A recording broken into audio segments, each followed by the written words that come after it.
Why do people you love the most always wanna hurt you? How can I trust you again when I'm not around you? Why do people you love the most always wanna hurt you? How can I trust you again when I'm not around you?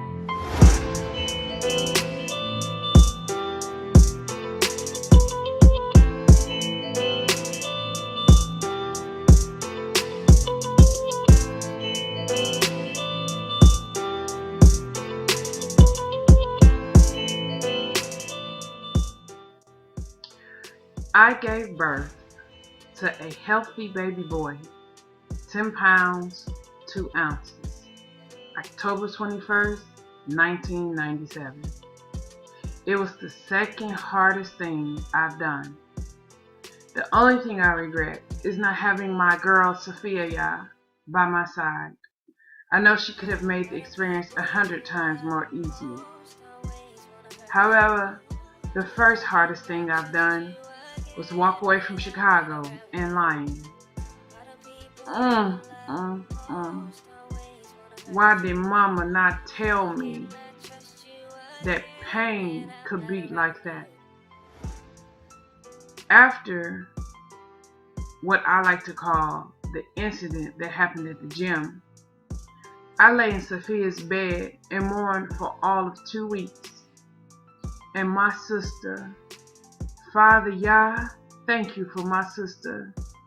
She sat by my side and oiled my hair. She brushed it for me. She ran me baths in her huge tub infused with lavender and chamomile flowers. She made me a special rub that took away the aches and pains that came with depression. She washed my clothes and made me do things like shower and brush my teeth when all I wanted to do was just lay there and die. I had lost both of my loves all at once. Butta, it's okay to mourn, but you got to remember the little one you carry in your womb. Everything you feel, he feels. He? I asked Sophia. She nodded her head. It's a boy. How can you tell? I don't know. I just can't, she said.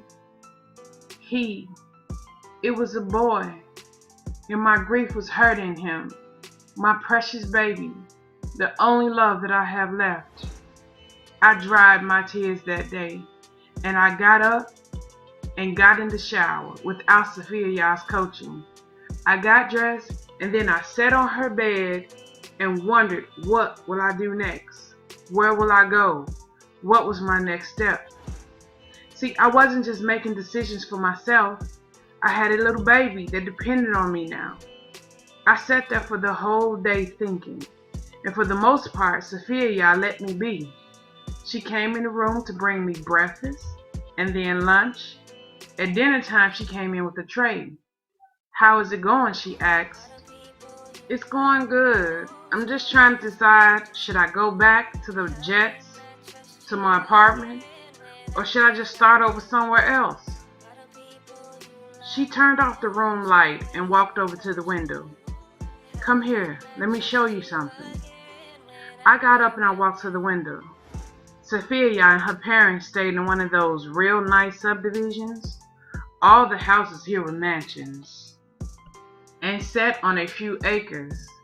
I looked out the window, but all I saw was one of those lone street lights, a few cars, and darkness. What? I whispered. Over there, she whispered back. I laughed because we looked like two retards whispering. But then I looked to where she pointed and my eyes fell on a shadowy figure of a man, a big man. And down at his side was the shadowy figure of a big cat. I stumbled back out of the window, almost tripping over my own feet. How long? I asked as tears filled my eyes. Every night, she said. Slowly, I walked back to the window, my heart pounding so loudly I knew Sophia heard it. It was Lion. He stood there with his hands in his pocket, his head and shoulders bowed. He looked broken. I wanted to go to him and wrap him in my arms. Angrily, I dried away my tears. "No," I said, shutting the curtains. "No," I told Sophia Yah. "He just stands there," I yelled. "He don't know what to say, what to do. He know he has hurt you beyond measure," she said. "No," I yelled in her face. And just like that, I knew what I was going to do. I was angry with myself for still loving and feeling sympathy for the man that killed my mother. No, absolutely not. There was no forgiving him for that. And I knew that if I stayed in Chicago, he did little pitiful things like stand outside my window looking like a broken child, I would eventually cave. And I could never forgive myself if I did. So the next morning, after getting a small loan from Sophia Yah, Sophia Yah's daddy, I was on a Greyhound bus headed south. I hadn't yet decided if I would go to my grandma's. I had mixed feelings on that. Lovely said her mother didn't love her. If she didn't love Lovely, then she probably wasn't gonna be thrilled to see me either. And then there was something else nagging me. My anger at Yah. I couldn't understand why he blessed me, only to snatch it all away. It was on that Greyhound that I first heard Yah's voice. He told me that my faith should not be hinged on a man. He said that men will always disappoint because they were of the flesh. The question was put to me, who is my mighty one, Yah or Lion? And then I broke down in tears, because I had somehow combined the two. Seeing how it was Lion who showed me Yah, and how it was Lion who taught me Yah. I had somehow equated Lion to Yah. So when Lion hurt me, I left Yah as well. When all along, it was never Lion who showed me anything. It was Yah revealing himself to me. Yah using Lion to teach me about him. Lion is just a man, a tool, nothing more. I went into the bathroom and I prayed fervently for forgiveness. When I came out, the Father had answered my prayers instantly. There was an old white woman sitting in the seat next to mine. "You don't mind if I sit next to you, do you?" she asked. I did, but I shook my head no. "It's just that you're such a beautiful girl, but you are so sad." I smiled at her. "That's life, I guess," I mumbled as I leaned my head against the window. I really didn't have the strength to hold it up anymore. Then that little old lady proceeded to tell me about her new house and her great big yard and her brown thumb. She said everything she planted died. She had hired a gardener, but then she caught him in bed with her granddaughter. And now she was paranoid about hiring another gardening service. And now her garden was the worst looking in the neighborhood. Half-heartedly, I gave her suggestions on what she could do to improve her garden. I really didn't want to talk, but I did because she was really nice. "Well, where do you live?" she asked. "I lived in Chicago. I haven't made up my mind yet about where I'm going." "Are you married?" I nodded my head and tears came to my eyes. She touched my hand. "I tell you what, how about until you figure things out, you move into my guest house and help me with my yard?" I stared at that woman. I saw Yah's hand in this. "Where do you live?" "Texas, just out on the other side of Louisiana's border." "Please say yes. My garden is in terrible shape." All the while she spoke, I thanked Yah. "Yes," I told her. And that's how I got my start in the South. I stayed with Mrs. Payne and her family until my son Daweed was born. I had to get my own space though, because Mrs. Payne's granddaughter was very wild, and I really didn't want her around my child. I didn't have a lot of money, but I had enough. Some of Miss Payne's friends saw what I had did with her yard, and they hired me to take care of theirs as well. After Daweed was born, I cut down on the yards I took care of. In fact, I ended up renting a small house in Louisiana that was on the back end of 160-acre land. The owner, Mrs. Manning, and her husband let me stay rent-free just as long as I kept their flowers pretty. The Mannings were not as kind as the Paynes. Mrs. Manning was a bundle of plastic surgery pain pills, and Mr. Manning had wandering eyes. However, where I stayed was perfect because it was over 100 acres away from them. Mrs. Payne had helped me get a little car, and she understood when I told her I could not register with the state. So I had no license, no insurance. In fact, I had no paper trails at all. One thing about being a thief, when it was time to disappear, I knew how. The Mannings paid my light and gas bill. I had no phone, and for money for food and baby things for Daweed, I picked up 2 extra yards. Like I said, we wasn't rich by a long shot, but we were surviving. Big Ak, Daniyah, and the twins stood outside of the gym. It was their shift to look in on Lion. Neither of them touched the handle of the door because neither of them was in a rush to go in there with him. He was a maniac. He was an unstable, strong man, and neither of them knew what he would do next. He had lost his mind after Butta left town, and no matter what they did, they couldn't find her. Mouse was constantly on his computer. The first time her name touched the wire, he would have her. The thing was, she had completely gone ghost. Nothing on the web with her fingerprints. Lion was so violent that Mouse couldn't work from the gym any longer. The last time he had, Lion got so angry with him when he said he hadn't found anything that he sent Mouse, his table, and his computer from Lion across the gym. Same thing with Adam, who used the police database to search for her. Every day Lion wanted to know an update, and every day Adam had to tell him he had nothing. They had followed all the leads they had. They had visited every last relative of Butta's in Louisiana, but they all said the same thing. They had no idea who she was. They didn't even know Lovely had a child. It had gotten to the point where they couldn't even open the gym for outsiders, too afraid of Lion's instability. Well, who's gonna go first? Tumo asked the group. They all shook their heads. A hand landed on Tumo's shoulders. I'll take this, Chef. They all looked up and was relieved to see the preacher.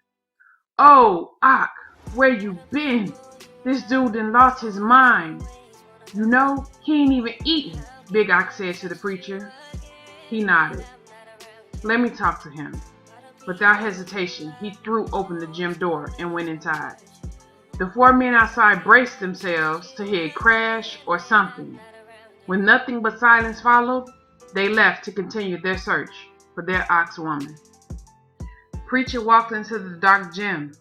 The sound of heavy fists hitting the punching bag led him to Lion, who was dressed in a black basketball shorts and a black tank, white Timberlands on his feet. Next to his feet lay 8 punching bags that could not take the blows of his heavy fist. On his other side was King, that sat sprawled staring at the preacher. What, preacher? I don't need no sermon. I need my woman. If you can't help me with that, get out, Lion said between blows. So you what? You just gonna give up? Your fight is over? You gonna let darkness have you? What is there to fight for? I ain't the man y'all hoped I would be. I'm weak, and I lost. You're stupid. Lion stopped hitting the bag as he turned hate-filled eyes toward the preacher. What you say to me? He spat between clenched teeth. The preacher stood and took off his duster, folding it neatly across the chair. I'm pretty sure I'm too old for this, he said under his voice. But to Lion, he repeated his earlier sentiment. You are stupid. King stood and began to growl at the preacher. Lion balled up his fist, but he didn't make a move toward the preacher. "Are you Lazarus?" he asked. "Why does that matter?" "Because if I hit Lazarus, Hamashiach's friend, my heart will probably stop, or I might even get struck by a bolt of lightning or something." The preacher chuckled. "Who I am, little brother, don't even matter. However, the bad decisions you're making could change everything." Lion collapsed on the weight bench and stared up at the ceiling. "What did I do? I didn't ask for none of this. The strength, the responsibilities. Why couldn't I just be a normal man with normal responsibilities like keeping a roof over my family's head, keeping the lights on, keeping food for them to eat?" "Why question Yah? It's futile." Preacher sat down on the bench next to Lion. King settled back down next to his master. "I know," Lion groaned. "Where did I go wrong, preacher?" "You lost a gift from Yah, son. He had given you one of his precious daughters of Zion. She would have brought you comfort during your life, but you rejected her." Lion rubbed his hands hard up and down his face. Nobody else had the nerve to bring to him what he had done. But leave it to preacher not to mince words. "What's wrong with me? Why can't I get right?" "Your anger, son. It's an evil thing that invades and holds you back." "How can I not be angry?" he said, sitting up on the bench to face the preacher. "I was betrayed, set up, taken prisoner, my body examined and prodded and poked against my will, all because I trusted the wrong woman." "So, whose fault is it? Delilah's?" the preacher asked. "Hell yeah! Had I never got with that she-demon, my life would have never been messed up. You see, that's where you're going wrong.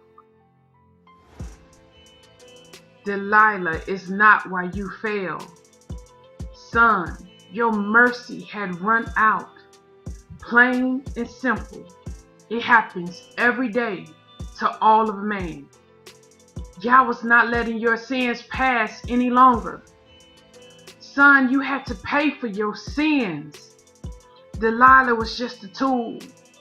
You're mad at the world when the only person you have to blame is yourself."